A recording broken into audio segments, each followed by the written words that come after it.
हमारे राष्ट्रपति महोदयों के द्वारा 86 बार यहां संबोधन किया गया है।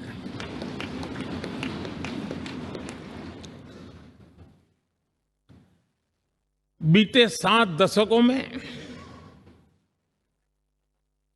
जो भी साथी इन जिम्मेवारियों से गुजरे हैं, जिम्मेवारियों को संभाली है, अनेक कानूनों, अनेक संशोधन और अनेक सुधारों का हिस्सा रहे हैं। अभी तक लोकसभा और राज्यसभा ने मिलकर करीब करीब 4000 से अधिक कानून पास किए हैं।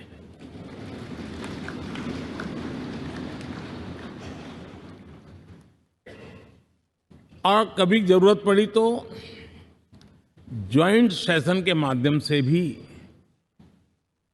कानून पारित करने की दिशा में रणनीति बनानी पड़ी और उसके तहत भी दहेज रोकथाम कानून हो, बैंकिंग सर्विस कमीशन बिल हो, आतंक से लड़ने के लिए कानून हो, ये संयुक्त सत्र में पास किए गए हैं, इसी गृह में पास किए गए। इसी संसद में मुस्लिम बहन बेटियों को न्याय की जो प्रतीक्षा थी, शाहबानो केस के कारण कुछ गाड़ी उल्टी पार्टी पर चढ़ गई थी। इसी सदन ने हमारी उस गलतियों को ठीक किया और 3 तलाक विरुद्ध कानून हम सब ने मिलकर के पारित किया। संसद ने बीते वर्षों में ट्रांसजेंडर को न्याय देने वाले कानूनों का भी निर्माण किया। इसके माध्यम से हम ट्रांसजेंडर के प्रति सद्भाव और सम्मान के भाव के साथ उनको नौकरी, शिक्षा, स्वास्थ्य, बाकी जो सुविधाएं हैं, एक गरिमा के साथ प्राप्त कर सके, इसकी दिशा में हम आगे बढ़े। हम सभी ने मिलकर हमारे दिव्यांग जनों के लिए भी उनकी जरूरतों को देखते हुए, उनके एस्पिरेशंस को देखते हुए ऐसे कानूनों का निर्माण किया जो उनके लिए उज्जवल भविष्य की गारंटी बन रहे हैं। आर्टिकल 370 हटाने से लेकर वो विषय ऐसा रहा जो शायद ही कोई दशक ऐसा होगा कि चर्चा न हुई हो, चिंता न हुई हो और मांग न हुई हो। आक्रोश भी व्यक्त हुआ, सभागृह में भी हुआ, सभागृह के बाहर भी हुआ। लेकिन हम सबका सौभाग्य है कि हमें सदन में आर्टिकल 370 से मुक्ति पाने का, अलगाववाद, आतंकवाद के खिलाफ लड़ाई लड़ने का एक बड़ा महत्वपूर्ण कदम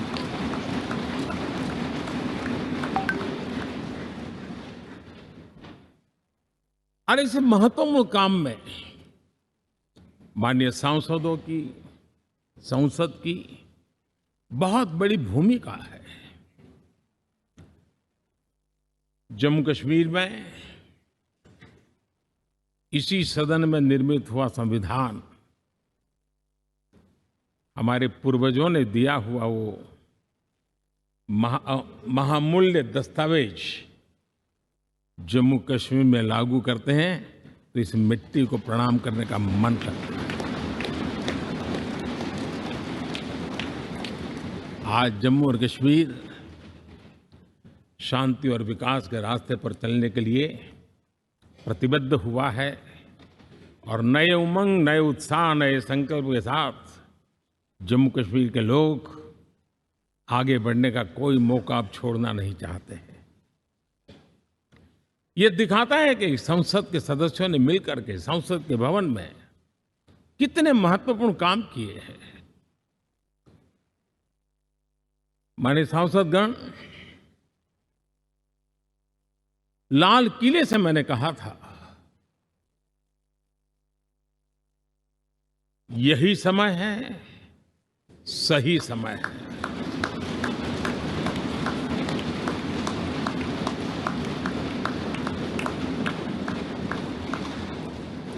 एक के बाद एक घटनाओं की तरफ हम नजर करेंगे। हर घटना इस बात का गवाह दे रही है कि आज भारत एक नई चेतना के साथ पुनर्जागृत हो चुका है।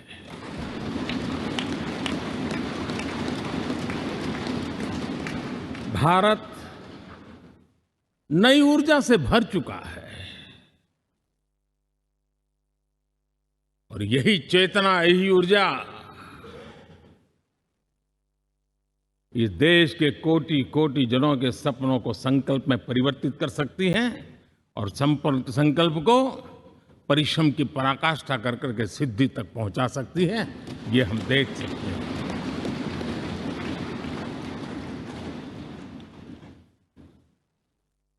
और मेरा विश्वास है, देश जिस दिशा में चल पड़ा है,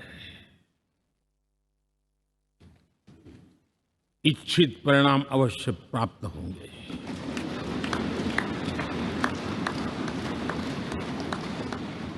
हम गति जितनी तेज करेंगे, परिणाम उतने जल्दी मिलेंगे।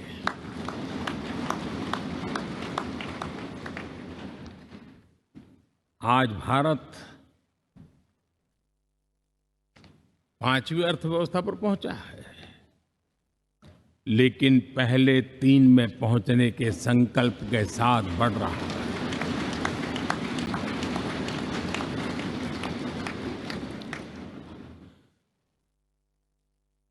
और मैं जिस स्थान पर बैठा हूं, जो जानकारियां प्राप्त होती है, उसके आधार पर विश्व के गणमान्य लोगों से बातचीत करता हूं, उसके आधार पर मैं बड़े विश्वास से कह रहा हूं, हम में से कुछ लोगों की निराशा हो सकती है, लेकिन दुनिया आश्वस्त है कि भारत टॉप 3 में पहुंच के रहेगा।